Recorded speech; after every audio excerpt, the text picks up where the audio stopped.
Welcome to 94.1 FM Downtown with Jerry Guirguis. My special guest today is Dr. Raymond Shuey. We're talking tonight about the proposed United Nations collaboration in improving road traffic safety by the year 2030, and that is to reduce road traffic accidents, injuries and fatalities by 50% by the year 2030. The Kingdom of Saudi Arabia therefore went on and increased its petrol prices in order to reduce road traffic accidents, injuries and fatalities. Earlier data suggests the decline is significant. Former police officer Dr. Raymond Shuey, awarded a PhD in international road safety, designed Project Beacon, also safety training for police officers responding to mental health incidents, also Assistant Commissioner for Traffic and Operations. He went on slashing Victoria's road toll, is currently a consultant on road safety in Australia and overseas. It was just recently asked to attend Saudi Arabia 2030 Vision meeting, which is put together by United Nations collaboration. Former Assistant Police Commissioner Dr. Raymond Shuey has been awarded Australia Police Medal and also awarded Order of Australia Medal, the AM. Like we said, he was recently asked to attend the 2030 Vision meeting, and which is part of Saudi Arabia Vision 2030, and that is Dr. Raymond will tell us all about the knowledge transfer in order to improve road safety programs worldwide. This also included included Australia, of course, and many other countries in this get together. Hello, and how are you, Mr. Raymond? Yeah, good evening, Jerry, and thanks for the invitation, and welcome to your listeners. Just by way of background, this program has been initiated by Saudi Arabia to complement the United Nations Decade of Action Vision 2030, and that is to reduce road fatalities and road trauma across the world by 50%. So what Saudi has done over a period of 18 months, they've invited a number of experts to come and discuss the various issues of expertise and provide knowledge transfer to some of their senior managers in the system. So that was my call to action, I suppose, and I went over to Riyadh and provided some special information in relation to strategies for law enforcement and issues I thought were appropriate to assist in their road trauma reduction. The program was well received, and over the next few months they will have experts from different countries in the world providing their advice on engineering, education, enforcement as well. So it's basically gathering knowledge and delivering it to their senior officials and working through a program to help them develop the strategies and that to reduce road fatalities there. I see it as very important. Saudi, for the information of your listeners, is very much focused on high technology. They have a fantastic array of different types of technology that they use. They've had speed cameras in for years, and they've got thousands of cameras across the nation. They also have cameras to detect no seatbelt wearing and also illegal use of mobile phones. So they've had those technology support issues in place, particularly with mobile phones and seatbelts, since 2015.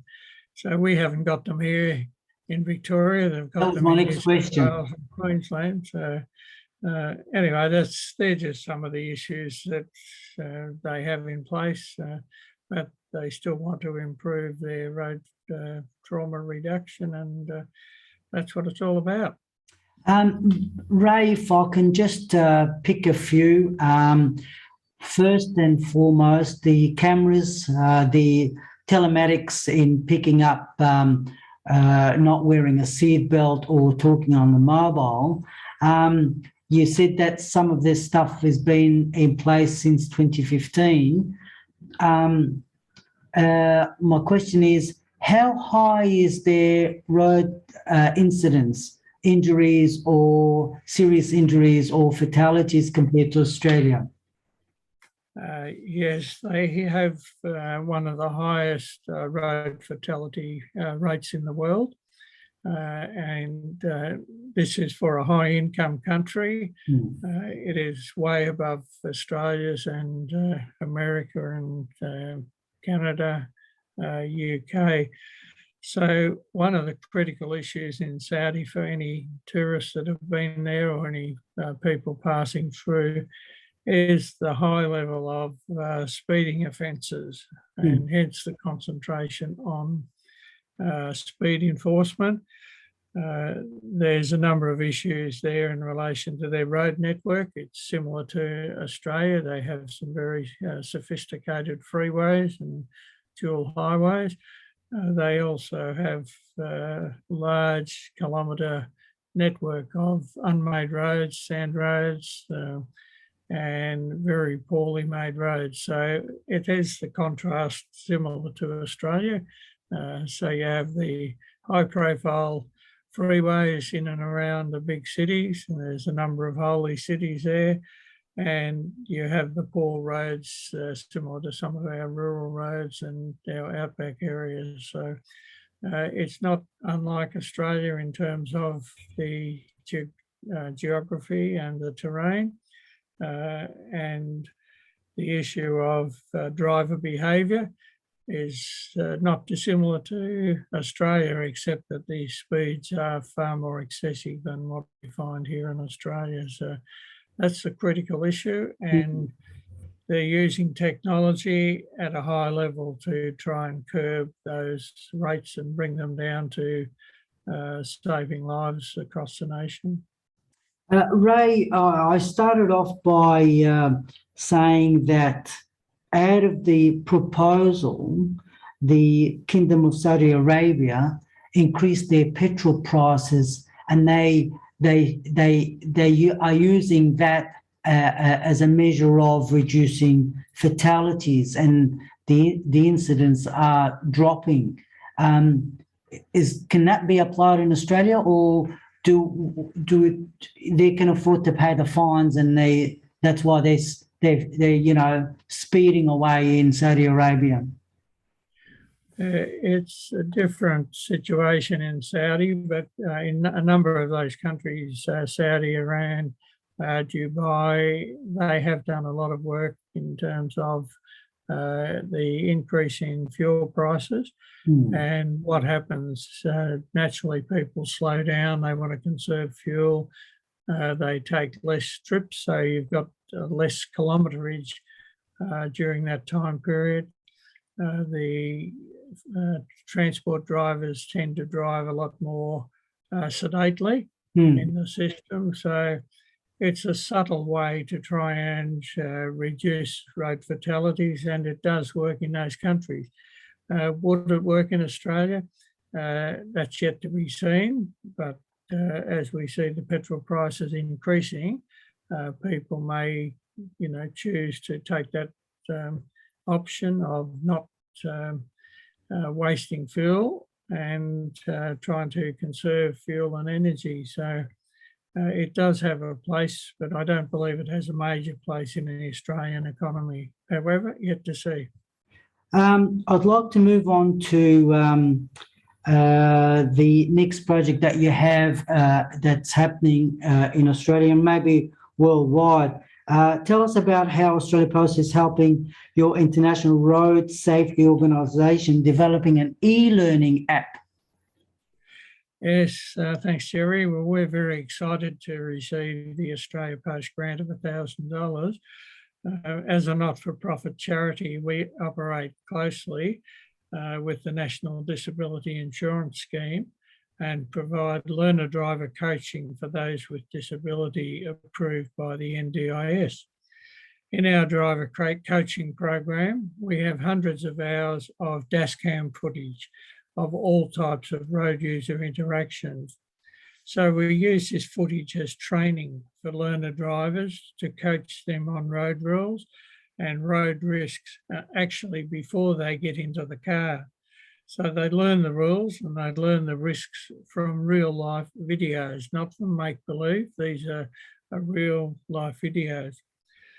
With the grant, we are now able to adapt one of these training videos and convert that into a user-friendly app on your mobile phone so that you can actually, the learner driver can be coached, tested and evaluated without risk, not on a computer, but on their mobile phone. So that's what the grant has enabled us to be able to do.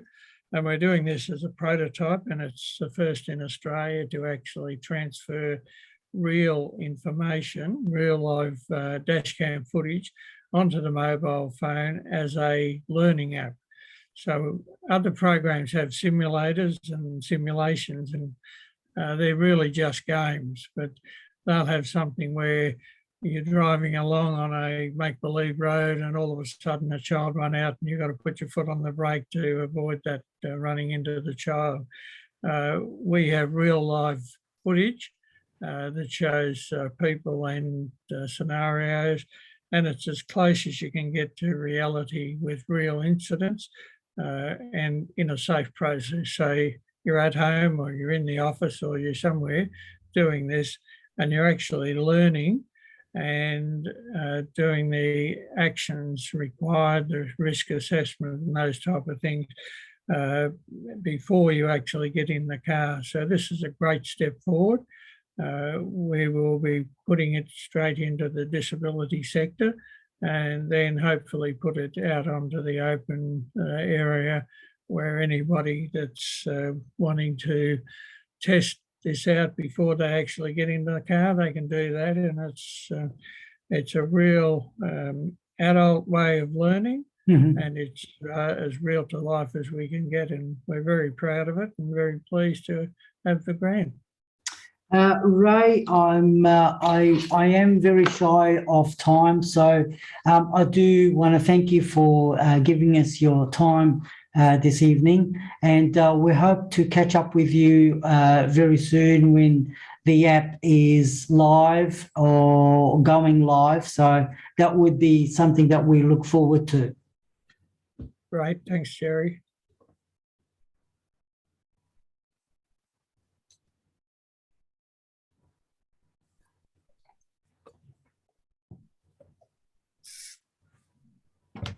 It's just giving me, hang on, wait a minute.